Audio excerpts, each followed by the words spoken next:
আসসালামু আলাইকুম প্রিয় দর্শক, আমি ঢাকায় থাকি আপনারা জানেন, এবং ঢাকা দক্ষিণ সিটি কর্পোরেশনের আমি একজন বাসিন্দা। ঢাকা দক্ষিণ সিটি কর্পোরেশনে কি হচ্ছে এখন দেখুন। ঢাকা দক্ষিণ সিটি কর্পোরেশন মানে কি, মানে রাজধানী একদম, যেখানে সচিবালয় আছে ঢাকা দক্ষিণ সিটি কর্পোরেশনের মধ্যেই কিন্তু পড়েছে। সচিবালয় থেকে কয়েকশো গজ দূরেই ঢাকা সিটি কর্পোরেশনের অফিস। সেখানে কি হচ্ছে, কত দিন ধরে হচ্ছে এবং কেন হচ্ছে, এই ঘটনাগুলি কি এই সরকারের অযোগ্যতার একটা দগদগে প্রমাণ নয়?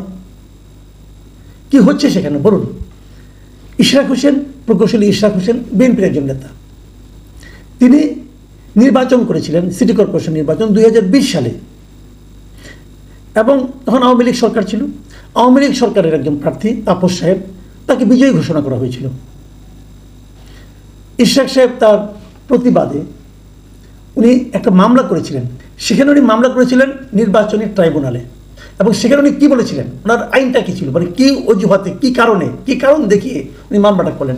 উনি মামলা করেছেন যে তাপস সাহেব যখন নির্বাচনে মনোনয়নপত্র দাখিল করেন তখনও তিনি সংসদ সদস্য ছিলেন, এবং সংসদ সদস্য পদ থেকে আইনানুগভাবে পদত্যাগ না করেই তিনি মনোনয়নপত্র জমা দিয়েছিলেন।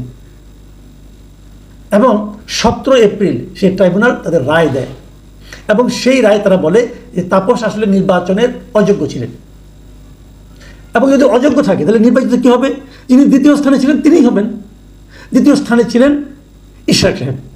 ভাই, ক্লিয়ার অ্যান্ড সিম্পল। কিন্তু এখন 17 এপ্রিল 2025 এসে যে রায়টা হলো, মানে এই বছরে যে রায়টা হলো, সেই রায়ে ইশরাক সাহেবকে নির্বাচিত ঘোষণা করলো ট্রাইব্যুনাল। এবং নির্বাচনের ঘোষণা করার পর এখন এই রায়টাতে ইলেকশন কমিশনে গেল। ইলেকশন কমিশন 13 মে তারিখে তারা নির্বাচন কমিশন তাদের গ্যাজেট প্রকাশ করলো, এবং সেই গ্যাজেটে উল্লেখ করলো যে বিএনপির প্রার্থী ইশরাক হোসেন ঢাকা দক্ষিণ সিটি কর্পোরেশনের মেয়র নির্বাচিত হয়েছেন। 13 মে। এখন 20 মে, তারও 7 দিন পরে ইশরাক সাহেব মেয়র পদে শপথ নেওয়ার জন্য আবেদন করলেন। স্থানীয় সরকার মন্ত্রণালয় বলল যে না, তারা আইন মন্ত্রণালয়ের মতামত না আসা পর্যন্ত তারা শপথের কার্যক্রম শুরু করতে পারবে না। কেন পারবে না, এটা নিয়ে আলোচনা চলল। তারপরে তারা হাইকোর্টে গেল। হাইকোর্ট বলল, হাইকোর্ট মানে ওই যে নির্বাচনের যে ট্রাইব্যুনালে আপনি সিটি কর্পোরেশন যে গ্যাজেট করেছিল, ওই গ্যাজেটের বৈধতাকে চ্যালেঞ্জ করে একটা কিন্তু আপনার রিট করলো আপনার এলজিআইডি মিনিস্ট্রি। তার জবাবে সেই রিটটা খারিজ করে দিল হাইকোর্ট, এবং বলল যে না, নির্বাচন কমিশন যদি গ্যাজেট ঘোষণা করে দেয় তারপরে আর কিছু বাকি থাকে না, বাকি সব শেষ, এবং তাকে নির্বাচন কমিশনের গ্যাজেটটি হলো চূড়ান্ত, এবং তার শপথ নেওয়ার ক্ষেত্রে কোনো আইনগত বাধা নেই, এবং যদি শপথ পড়ানো না হয় সেটা আদালত অবমাননার সামিল হবে। এটা কিন্তু মে মাসের 22 তারিখে বলল। আজকে কত তারিখ? প্রায় 1 মাস হয়ে গেছে, জুন মাসের 16 তারিখ আজকে বলছি। এখন পর্যন্ত কিন্তু শপথ পড়ানো হয়নি। কেন হয়নি? এই শপথ পড়ানো নিয়ে কিন্তু এই এলজিআরডি মিনিস্ট্রির যে উপদেষ্টা আছেন, মানে আমাদের এই অন্তর্বর্তীকালীন সরকারের যিনি উপদেষ্টা আসিফ মাহমুদ সজীব ভুঁইয়া, উনি কিন্তু আগে কিছু কথা বলেছিলেন। উনি 10টা কারণ দেখিয়েছিলেন যে কারণে এই শপথ দেওয়া যাচ্ছে না, এবং গায়ের জোরে নাকি বিএনপি আন্দোলন করছে। মানলাম, সেই 10টা কারণে অনেক কিছু কারণ দেখিয়েছেন। যেমন একটা কারণ দেখেছেন, আর যে সংশোধন অবৈধ মর্মে হাইকোর্টের রায় ভায়োলেট করে নির্বাচন কমিশন ট্রাইব্যুনালে রায় প্রদান করেছে, মানে নির্বাচন কমিশন ট্রাইব্যুনালের রায়টাই নাকি ঠিক ছিল না। ঠিক আছে, আবার নির্বাচন কমিশন এই শুনানিতে অংশগ্রহণ না করায় রায় একপাক্ষিক। নির্বাচন কমিশন শুনানিতে অংশ নেবে কি না নেবে এটা তো নির্বাচন কমিশনের ব্যাপার, এটা তো এলজিআইডি মিনিস্ট্রির ব্যাপার না। যদি কেউ মনে করে আমি শুনানিতে অংশ নেব না, নেবে না, তার ব্যাপার। আপনি মাথা ঘামাচ্ছেন কেন? না দেওয়াতে এটা হয় না, তারা নির্বাচন কমিশন কোনো আপিল করে নাই, এটাও সে দেখাইছে। এরকম অনেকগুলি কারণ দেখাইছে, মানলাম, তার কারণগুলি সবগুলি ভ্যালিডিটি বলেছেন। কিন্তু যখন হাইকোর্টের রায় হলো, হাইকোর্ট নিশ্চয়ই আসিফ মাহমুদের এই বক্তব্যগুলি বিচার নিয়ে তো হাইকোর্ট রায় দিয়েছেন। তো সেই রায়ের আলোকে কেন শপথ পাওয়ানো হচ্ছে না এতদিন ধরে? কী কারণ? কোনো কারণ নেই, কোনো কারণ কেউ দেখাতে পারছে না। ফল কি হলো? এর মধ্যে এটা নিয়ে কিন্তু অনেক পানি ঘোলা হয়েছে, যমুনা অবরোধের মতো ঘটনা ঘটেছে।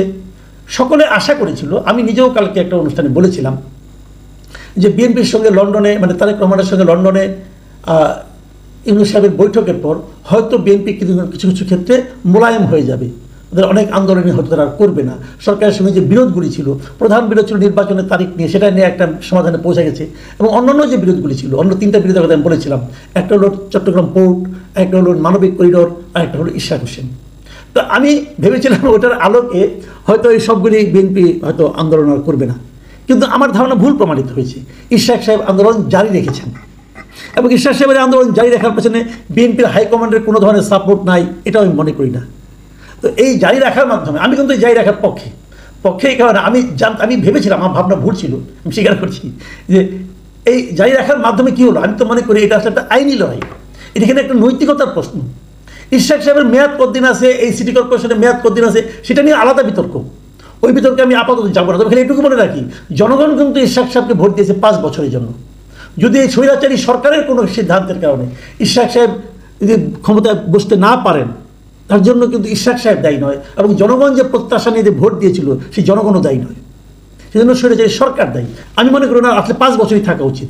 যাও, সেটা অন্য প্রসঙ্গ। যেটা বলছিলাম এখানে, আমার কথা হলো যে এই জায়গায় আমরা কি দেখতে পাচ্ছি, কেন তাকে শপথ পড়ানো হচ্ছে না, কেন না পড়িয়ে সরকার কি করছে? একজন উপদেষ্টা, সবচেয়ে কনিষ্ঠতম উপদেষ্টা, সবচেয়ে অনভিজ্ঞ উপদেষ্টা, যার জীবনে কোনো চাকরি করার অভিজ্ঞতা নাই, জীবনে তার কোনো চাকরি করার কোনো অভিজ্ঞতা নাই, তাকে আপনি এত বড় একটা মন্ত্রণালয় দিয়েছেন, কেন দিয়েছেন? যিনি দিয়েছেন তার বোধ বুদ্ধি নিয়েও আমার প্রশ্ন আছে, যে দিয়েছেন এবং সে করছেটা কি? নিজের জেদ, একগুয়েমির জন্য উনি পুরো আইনটাকেই, পুরো নিয়মটাকেই উনি তছনছ করে দেওয়ার চেষ্টা করছেন। এবং নেট রেজাল্ট কি? ইশরাক সাহেবের যারা সমর্থক আছে ঢাকাবাসী, এই ব্যানারে তারা কিন্তু সিটি কর্পোরেশন ভবনে তালা লাগিয়ে দিয়েছেন, আন্দোলন করেছে, এখানে কেউ কোনো কাজকর্ম হচ্ছে না বলা হচ্ছে। আজকে কি হলো? আজকে ইশরাক সাহেব গিয়েছিলেন সেই নগর ভবনে, সেখানে যে উনি সভা করেছেন, সিটি কর্পোরেশনের লোকজনকে নিয়ে সভা করেছেন। ভাবুন, সিটি কর্পোরেশনের লোকজন সবাই কিন্তু সরকারি কর্মচারী, কর্মকর্তা, তারা সেই সভায় উপস্থিত ছিলেন এবং উনি সেখানে বসেছেন। ওনার পেছনে লেখা ছিল মাননীয় মেয়র। শপথ গ্রহণ করানো হয় না, কিন্তু উনি বলেছেন যে জনগণের ভোটে আমি নির্বাচিত, অতএব আমি মেয়র, আদালতের রায় আমার পক্ষে, হাইকোর্টের রায় আমার পক্ষে।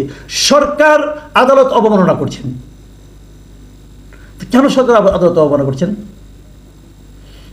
এই অন্তর্বর্তীকালীন সরকার দায়িত্ব নেওয়ার পর আমরা তাদের কাছ থেকে কী আশা করেছিলাম?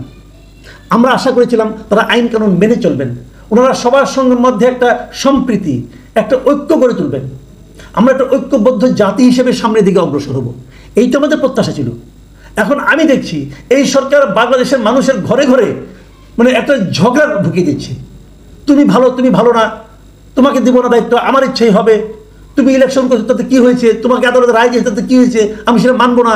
এই যে মানসিকতা, এই যে আচরণ, এই আচরণগুলিকে আপনি কী বলবেন? এই আচরণগুলিকে ন্যায় বিচার বলা যায়? এত বড় একটা উপদেষ্টা পরিষদ, একজন উপদেষ্টার গোয়ার্তুমির কারণে পুরো উপদেষ্টা পরিষদের যোগ্যতা নিয়ে এখন প্রশ্ন উঠেছে। তারা তাদের এই গোয়ার উপদেষ্টাকে বুঝাতে পারেন না যে বাবা, তোমার তো বয়স হয় নাই, তুমি অকালে একটা দায়িত্ব পেয়ে গেছো, একটু ঠান্ডা হয়ে চলো, একটু বোঝানোর চেষ্টা করো, তোমার গোয়ার্তুমির কারণে আমরা বেইজ্জতি হচ্ছি, আমাদের যোগ্যতা নিয়ে এখন প্রশ্ন উঠেছে। কি ভয়ঙ্কর! ভাবুন একটা জিনিস, ইশরাক সাহেব আজকে শপথ না করেও, এলজিআইডি মিনিস্ট্রি তাদের দায়িত্ব না দেওয়া সত্ত্বেও উনি আজকে মেয়রের মতো অ্যাক্ট করেছেন, এবং সিটি কর্পোরেশনের সমস্ত কর্মকর্তা কর্মচারী ওনাকে সহযোগিতা করছেন। সরকারের এরপর থাকেটা কি? সরকারের এরপর আর কি থাকে অবশিষ্ট? একটা সরকারের জন্য এর চেয়ে বেইজ্জতি আর কিছু হতে পারে? কেন তারা করছে এমন? আইন মন্ত্রণালয়ের নিতে হবে, পরামর্শ নিতে হবে। আর আইন মন্ত্রণালয় তো হাইকোর্ট দিয়ে দিয়েছে একটা রায়, হাইকোর্ট তো বলে দিয়েছে, উচ্চ আদালত যখন বলে দেয় তারপর আপনার কি অপিনিয়ন নেবেন? মূল বিষয়টা হলো কি, স্থানীয় সরকার জিনিসটা, এটা একটা আমি মনে করি এটা একটা পরিবর্তনের নিশ্চয়ই সংস্কারের প্রস্তাব এগুলো আছে, যখন হবে তখন বোঝা যাবে। এরা সংস্কারের কথা বলে এই সরকার, তারা তো নিজেরাই সংস্কারের পক্ষে না। যখন সংস্কার হবে না হবে বুঝলাম, কিন্তু এখন থেকে তো সংস্কারের মানসিকতা আপনাকে লালন করতে হবে। আপনারা তো নিজেরাই সেই সংস্কারের মানসিকতা লালন করেন না, আপনারা আদালতের রায় মানেন না, আপনারা আইন মানেন না, আপনি জনগণের রায়কে তুচ্ছতাচ্ছিল্য করেন। আপনারা কীভাবে সংস্কার করবেন ভাই? আমি তো বুঝি না এগুলো। প্রিয় দর্শক, আমরা আশা করব এই সমস্যার সমাধান এই সরকার যৌক্তিকভাবে করবে। আমরা এর আশু সমাধান চাই।